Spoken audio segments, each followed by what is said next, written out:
Em uma única madrugada, bandidos invadem pelo menos 3 lojas em Paranaiguara. Numa das ações, a dupla até tenta se livrar da câmera, mas eles não conseguem. Toda a ação foi flagrada pelo circuito de segurança. Aumento nos casos de Covid apertam o cerco e prefeituras montam estratégias de combate à doença. E a pandemia prejudica o combate à dengue. Sem poder entrar nas casas de moradores, a vistoria agora está por conta do dono da casa. Então vem, gente, que o Jornal Anhanguera já está começando.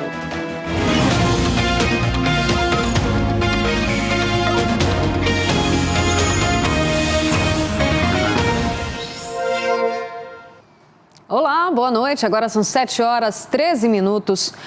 A Prefeitura de São Francisco de Goiás publicou um novo decreto que suspende as atividades de parte do comércio por 14 dias por conta da segunda onda da Covid-19. E quem descumprir vai ter que pagar multa. O município decretou estado de calamidade.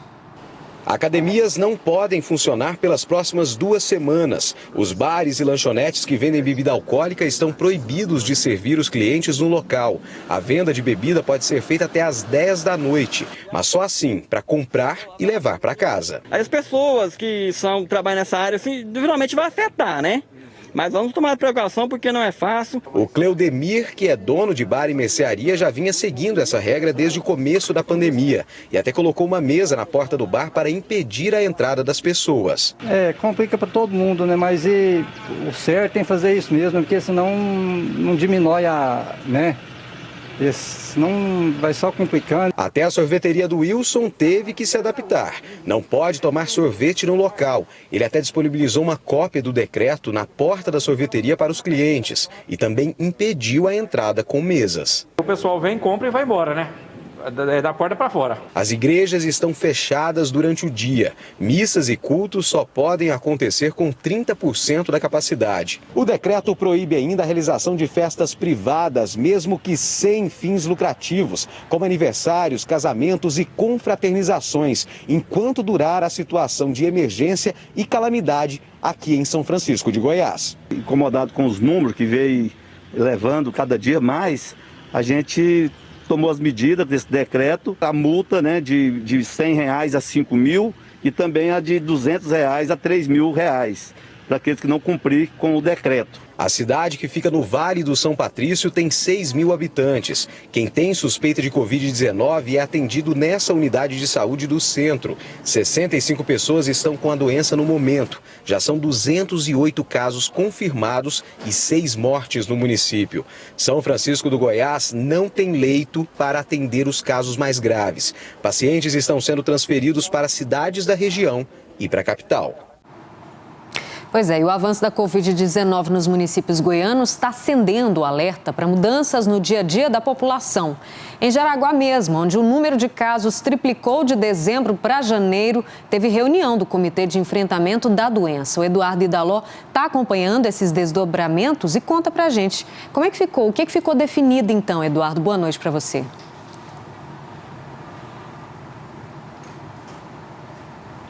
Oi, Rosane, boa noite para você, boa noite a todos. Pois é, a gente está nesse momento aqui, só para você ter uma ideia, em frente ao Hospital Estadual de Jaraguá, onde não tem mais leito para paciente de Covid na UTI. São 10 leitos e todos estão ocupados. Só existem 4 vagas na sala vermelha, que é pré-UTI. Os pacientes que desenvolvem o caso mais grave aqui em Jaraguá estão sendo transferidos para Lusiânia e para Porangatu. Por conta dessa situação, nesse momento já são mais de 90 casos que estão confirmados em tratamento aqui na cidade. O prefeito reuniu hoje o Comitê de Enfrentamento à Covid e decidiram então publicar um novo decreto. Esse decreto está valendo já a partir de amanhã. Nenhum estabelecimento comercial, a não ser aqueles que vendem produtos essenciais, como farmácias, postos de combustíveis e supermercados, todos os outros estabelecimentos comerciais devem fechar a partir de amanhã às 6 horas da noite. A venda de bebida alcoólica também está proibida a partir das 6 horas da noite. A partir desse horário, restaurantes, bares, lanchonetes lanchonetes, pit dogs só podem realizar o serviço delivery. Vai haver multa para aqueles que infringirem essas regras e o dinheiro arrecadado com essa multa vai ser usado para a compra de cestas básicas para ajudar famílias que estão sofrendo as consequências da Covid, que perderam os seus empregos. Em outra cidade, aqui também no Vale do São Patrício, Itapaci, um novo decreto já está valendo a partir de hoje. Por lá, de segunda-feira à quinta-feira, estabelecimentos comerciais não podem vender bebidas alcoólicas a partir das 10 horas da noite. Sextas-feiras, sábados e domingos, a partir das 6 horas, tem que estar tudo fechado, viu, Rosane? Volto com você. Obrigada pelas informações, Eduardo. E a partir de amanhã, Lusiânia vai ampliar a vacinação para os profissionais de saúde. Vão ser imunizados os funcionários de hospitais públicos, privados e filantrópicos. A Daiane Jardim está ao vivo com a gente, tem mais detalhes dessa vacinação, né, Daiane? Boa noite para você.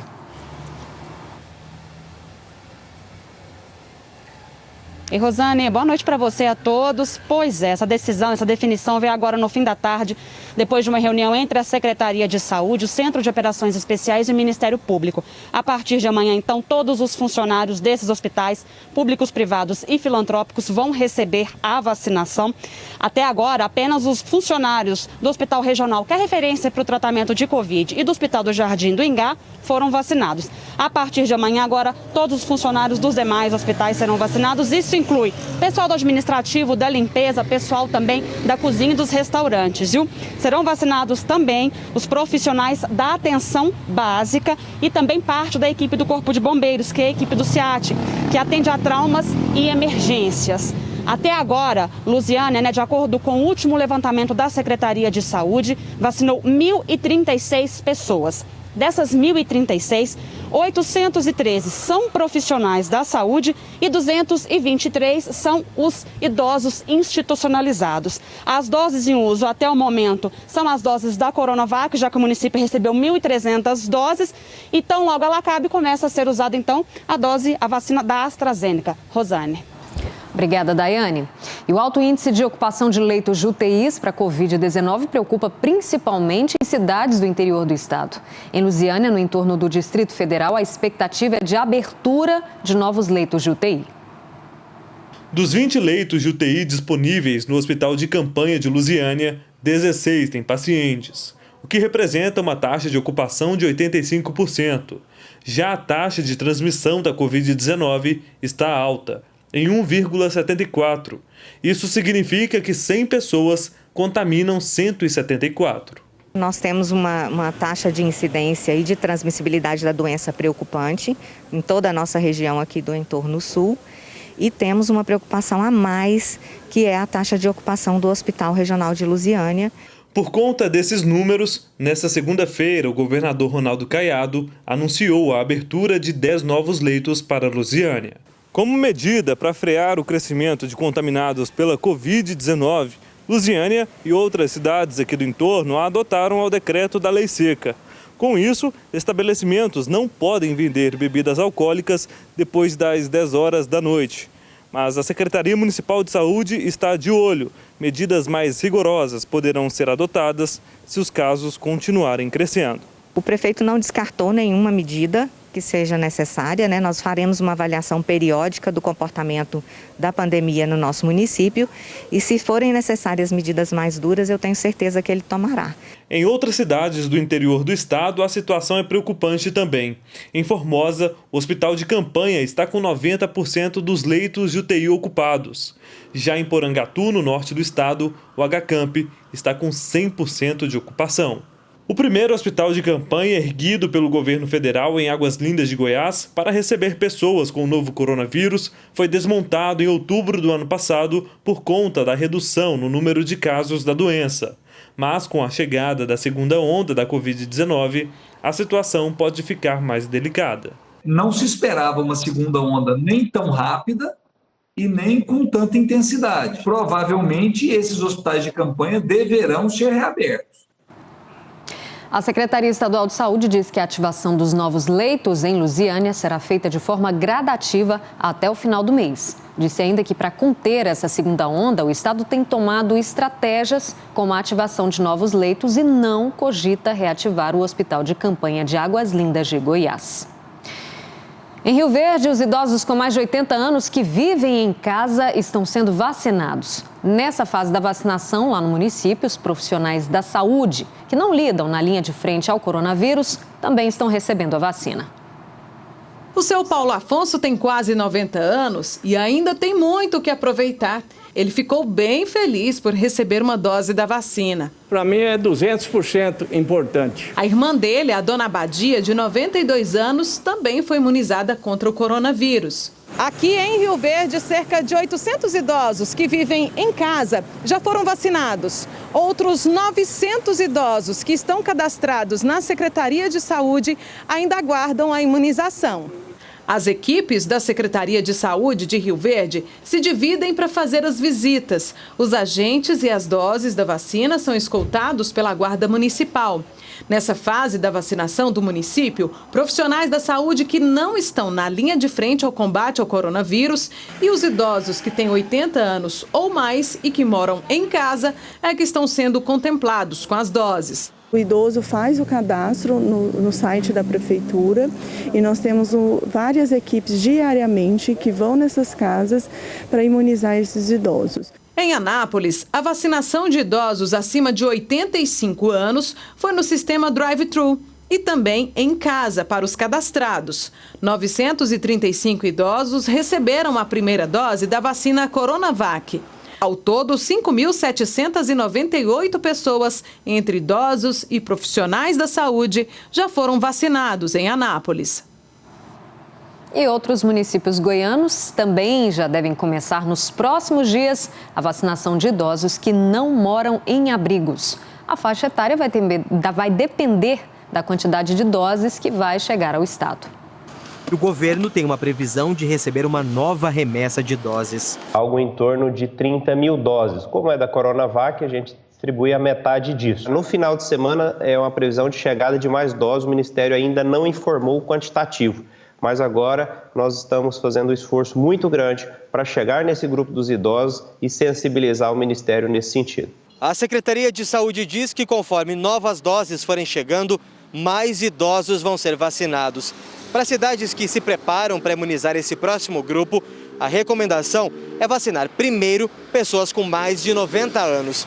São cerca de 15 mil pessoas nessa faixa etária em Goiás. À medida que as doses forem chegando, a gente vai ampliando esse grupo de idosos, a quantidade de doses e as faixas etárias. Para evitar aglomerações, a Secretaria da Saúde recomenda que a vacinação seja agendada com os idosos. A ideia é ofertar esse sistema para os municípios. Alguns municípios que tiver um sistema próprio, ele pode usar o sistema dele, se ele preferir. Mas nós estaremos ofertando ferramentas para facilitar esse trabalho para os municípios. Aos 86 anos, a dona Libânia está contando os dias para receber a vacina. Continuar a minha vida com mais saúde e esperando dias melhores de voltar a fazer minhas viagens. Que bonitinha, né? Aos poucos a gente vai vencendo a doença. Se Deus quiser, nós vamos vencer sim. Vamos mudar de assunto? A polícia apreendeu mais de 70 quilos de cocaína durante uma operação contra o tráfico internacional de drogas em Pontalina. O Bruno Dourado está ao vivo em Itumbiara e tem mais detalhes desse trabalho. Bruno, conta pra gente, essa droga vinha de onde, ia pra onde? Boa noite pra você.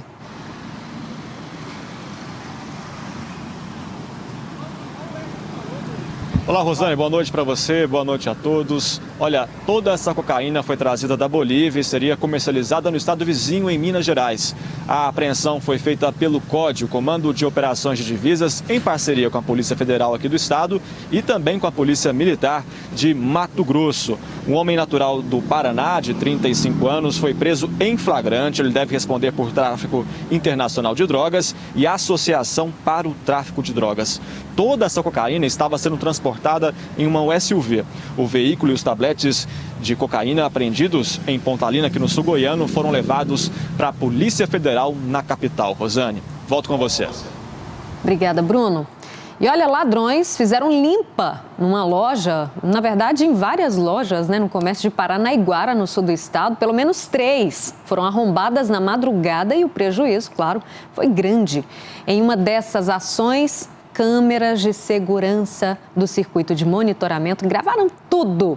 Por isso a gente vai conversar com Arildo Palermo. Arildo, a polícia já conseguiu identificar algum desses suspeitos? Porque parece que eles ainda tentaram desviar da câmera, né? Mas não conseguiram. Boa noite. Olá, Rosane, boa noite a você e a todos que nos assistem. Nós tivemos acesso às imagens da câmera de monitoramento dessa loja que foi arrombada e mostra toda a ação criminosa. A gente percebe que esses homens entraram na loja e tentaram erguer a câmera de monitoramento para que não fossem gravados enquanto cometiam aí esses furtos. Só que não adiantou, o aparelho registrou tudo, inclusive as outras câmeras do circuito de segurança também registraram nos outros ambientes. A gente percebe que esses homens levaram aí dessa loja aparelhos eletrônicos, perfumes, relógios. O prejuízo deixado foi de mais de R$8.000. E na mesma madrugada, outras 2 lojas também foram arrombadas lá em Paranaiguara, só que nessas outras não tinha aí câmera de monitoramento, por isso nós não tivemos acesso às imagens. A polícia está investigando o caso, ainda não identificou nenhuma dessas pessoas, né, que tiveram participação aí nesse crime, mas, né, ainda segue atrás, não tem pistas até o momento. Se essas pessoas forem encontradas, devem responder aí por furto qualificado. Rosane, é com você. Obrigada, Arildo. Em Rio Verde, quem está na autoescola, além de desembolsar uma grana para pagar a habilitação, ainda enfrenta outro problema, a demora, gente, para conseguir fazer a prova prática. Tem gente que já está na fila de espera há pelo menos 2 meses. A Morgana terminou hoje as aulas práticas na autoescola. Agora, para conseguir a tão esperada carteira de habilitação para carro e moto, ela tem que entrar na fila e se juntar às mais de 1.000 pessoas que esperam pelo exame prático aqui em Rio Verde. Não tem data prevista também. E aí vou ter que esperar. O Wilson está nessa longa espera desde dezembro do ano passado. Todas as aulas já foram feitas. Ele pagou mais de R$1.600 por tudo. Agora tem medo de que a prova não seja agendada antes do processo vencer. O processo ele tem a validade por 1 ano, né? Quando você passa desse prazo, aí você perde o prazo de você tirar a carteira. Então, se enrolar mais, eu posso até perder o prazo de tirar a carteira e ter que pagar todo o processo de novo. O primeiro exame desse ano aqui na cidade estava marcado para o dia 6 de fevereiro, só que foi cancelado. Além da demora no agendamento das provas práticas, os alunos e professores têm que lidar também com outro problema: a pouca quantidade de vagas disponibilizadas a cada exame. Há mais de 6 meses é questão de quantidade de vagas por banca. Uma banca abre, meia hora depois já preencheu todas as vagas. E aí acaba que aquele aluno vai esperar a próxima banca, 15 dias depois, e acaba estendendo mais ainda o tempo de espera. Quem precisa fazer prova teórica também passa pelo mesmo problema. Com 150 vagas, isso aí não atende nem 1/3 da demanda que a gente precisa. A associação diz que já procurou o Detran, mas não há sequer uma previsão de quando essa realidade vai mudar. Pois é, e o Detran informou que as provas teóricas e práticas são feitas desde o dia 7 de janeiro em Goiânia e região metropolitana. No restante do estado, depende de uma liberação no orçamento anual já publicado no Diário Oficial. A previsão é que sejam retomadas no dia 11 deste mês. Só em Rio Verde são 704 vagas em fevereiro. Vamos voltar agora para a região sul do estado, é que foi preso um lutador de Muay Thai que atacou a ex-companheira na frente de um bar em Morrinhos em janeiro. Quem tem os detalhes para a gente desse assunto é o Bruno Dourado. Bruno, você sabe dizer aí como é que foi a prisão desse cara?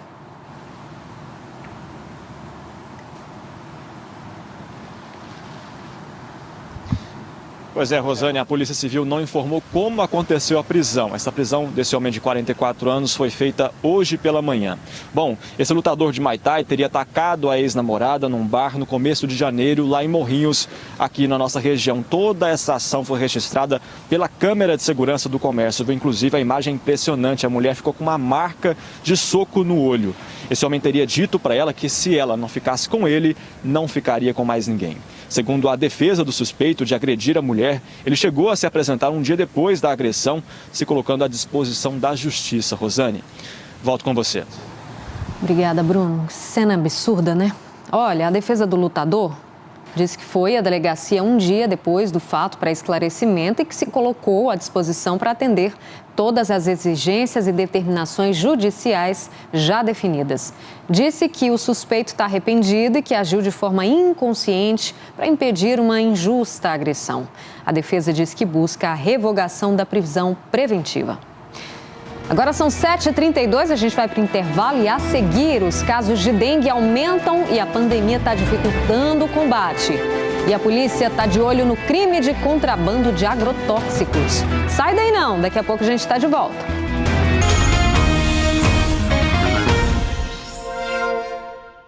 (7h34), estamos de volta. Muitas pessoas estão preocupadas, com a pandemia, mas se esquecem de outro risco à saúde. A dengue, gente, não acabou não. E mais do que nunca, depende da população garantir que os quintais estejam limpos para evitar criadouros do mosquito transmissor. É que nas casas de moradores de grupos de risco para o novo coronavírus, os agentes de saúde não podem entrar para fazer as vistorias. A Marcela teve dengue ano passado. Esse ano, a vítima foi a filha dela, a bebê de apenas 10 meses. A gente ficou bem preocupado, porque com a história do Covid, todo mundo só está preocupado com o Covid, está esquecendo que a dengue também mata, Goiânia, Cristalina, Aparecida de Goiânia, Formosa e Jataí, no sudoeste goiano, são as 5 cidades que tiveram mais notificações de dengue só nas 3 primeiras semanas de janeiro. Jataí teve 89. Neste mesmo período, 3 pessoas morreram na cidade depois de serem diagnosticadas com a dengue. Estamos no verão, período com chuvas isoladas em todo o estado. É nessa época do ano que o mato cresce mais rápido e os lixos jogados em terrenos como esse daqui se tornam um banquete e tanto para o mosquito Aedes aegypti, transmissor da dengue. É que basta um pouquinho só de água acumulada para que um mosquito possa botar de 150 a 200 ovos. Morrinhos, no sul goiano, fechou 2020 com um recorde de notificações de dengue em 5 anos. Comparado a 2019, houve um aumento de 173% de casos notificados. Em todo o estado, foram 1.272 notificações de dengue. Por isso, as equipes de endemias começam os trabalhos bem cedo. Eles ajudam na limpeza do terreno, levam conscientização para a população de como não acumular água. Mas com a chegada da pandemia, o trabalho ficou mais difícil de ser feito. Em casas de pessoas do grupo de risco, eles não podem entrar. Por isso, mais do que nunca, a população tem um papel fundamental no combate à dengue. Olhar bem calhas, material que acumula água que está ali, um pneu que fica jogado ali num canto. Esse pneu vai acumular água e vai procriar e vai dar o Aedes aegypti, que é o transmissor da dengue. Então a gente precisa muito do apoio da população. A polícia está de olho no crime de contrabando de agrotóxicos. Para tentar economizar com os gastos na lavoura, tem um agricultor que compra o produto sem regulamentação.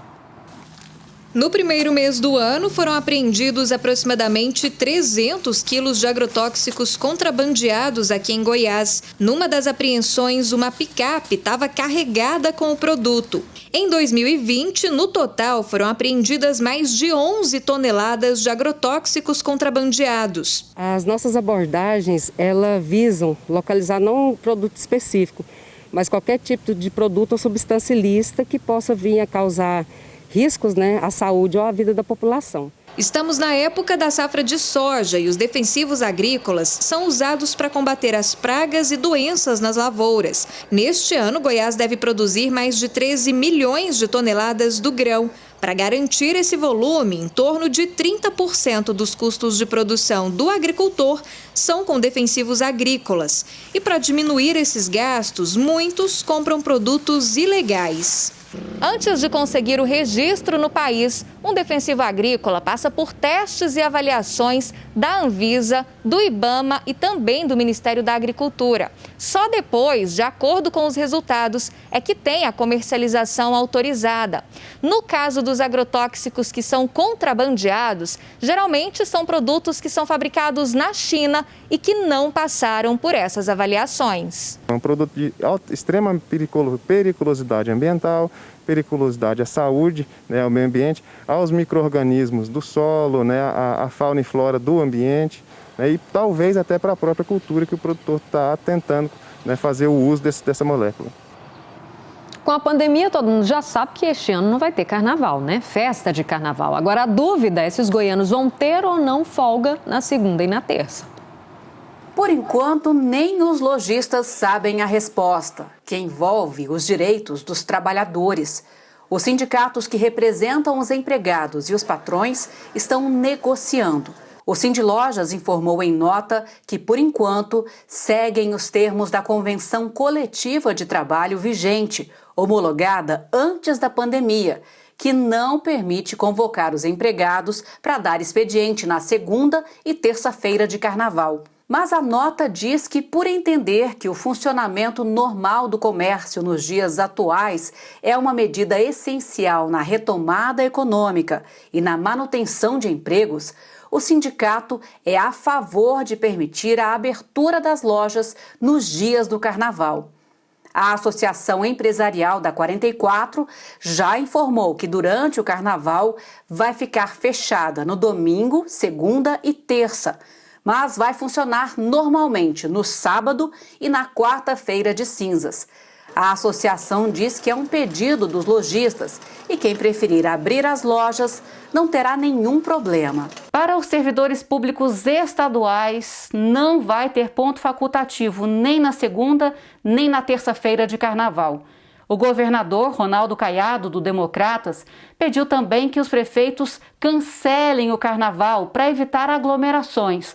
Vários prefeitos já seguiram a orientação. Este infectologista lembra que aqui em Goiás a segunda onda está mais forte e encontra equipes de saúde sobrecarregadas e a rede hospitalar caminhando para a ocupação máxima. O que nós estamos assistindo é uma repetição do aumento de casos, tanto hospitalizados quanto dentro de UTI. O afastamento social nesse momento é fundamental para a gente não entrar num colapso com relação à hospitalização e a lotação de UTIs, porque nós já estamos muito perto disso. A nossa imagem do dia é a captura de uma jaguatirica na divisa de Goiás com a Bahia. O animal, olha lá, estava num depósito de produtos químicos e foi resgatado pelos bombeiros. A jaguatirica foi levada, para ser avaliada por profissionais para depois ser decidido para onde ela vai. 7h41, a gente fica por aqui, ó. Um beijo, um cheiro, até amanhã. Tchau, tchau.